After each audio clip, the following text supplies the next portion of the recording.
Japan Embassy celebrates Emperor's birthday in Addis Ababa. Teino Tanjobi, a public holiday in Japan to celebrate the birthday of the reigning emperor, was celebrated by the Japan Embassy on February 22 in the ambassador's residence. The February 23 public holiday was celebrated on Wednesday with dignitaries from the diplomatic community based in Addis Ababa present, as well as high-level Ethiopian officials such that of Assistant Professor Tedros ምህረቱ, the newly appointed Ethiopian Supreme Court President, Professor Birhanu Nega, Education Minister, and other notable figures. The event started with greeting the arriving guests by Ambassador Ito Takako, Ambassador Extraordinary and Plenipotentiary of Japan to Ethiopia, Ambassador Horiuchi Toshihiko, Ambassador of Japan to the African Union, Japan Military Attaché, as well as their respected significant. A showcase of Japanese goods traded in Ethiopia, as well as Japanese entrepreneurs operating out of Ethiopia, was presented for the guests to outline the economic cooperation between the two countries. Ambassador Ito gave an opening remark to celebrate the holiday, cooperation with Ethiopia, and welcome the dignitaries.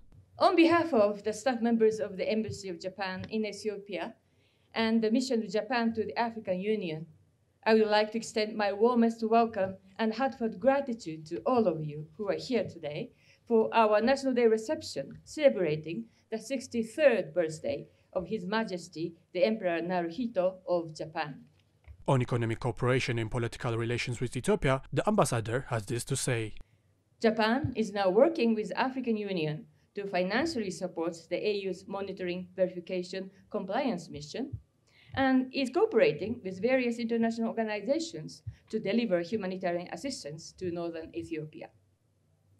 It is our sincere and ardent hope that the peace process will be steadily implemented so that those people who have suffered so much over the last 2 years can enjoy the benefit of peace.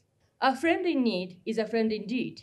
Japan intends to support Ethiopia's endeavors to build a truly democratic and peaceful country, although from time to time, our friendly advice may taste like bitter medicine. In the area of economic management, Ethiopia is faced with many challenges: severe droughts, high inflation, reconstruction and recovery from the various conflicts in the country, foreign reserve issues, and implementation of the homegrown economic reform, to name a few.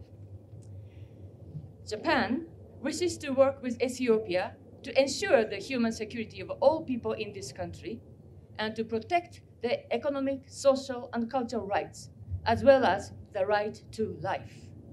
There has been growing interest by both Japanese business people and the Ethiopian side to strengthen bilateral economic relations. But it takes two to tango. It is true that Ethiopia has a huge potential to attract foreign investors and achieve significant economic growth. But it also faces several challenges to attract and keep those investors. African countries are competing to attract foreign investors. Hence, in order for Ethiopia to win such competitions, it is instrumental that Ethiopia listen to the voices of those existing and future investors and further improve the investment environment. The event continued with a Japanese ceremony opening tradition of breaking open a sake barrel, in which after Ambassador Horiuchi led a toast of welcome. Guests were treated to cocktails and traditional Japanese cuisine that included a sushi boat with a chef showing live how it is prepared. The embassy also showcased humanitarian work performed by NGOs associated with Japan, including World Vision and Good Neighbors Japan, organizations working on emergency relief and community work, as well as Sasakawa African Association, NGO working on upscaling Ethiopian agriculture outputs from grassroots levels. Hi, my name is Sally. I'm from World Vision Ethiopia. Yeah, we are here just to introduce how the people of Japan and also World Vision, through World Vision Japan, help the people of Ethiopia. There are many projects that they support. One of the reason one is one hospital in Bahardar. And yeah, we've been working very closely with Japan, and we just want to thank them, and we really want to celebrate what they've been doing in Ethiopia.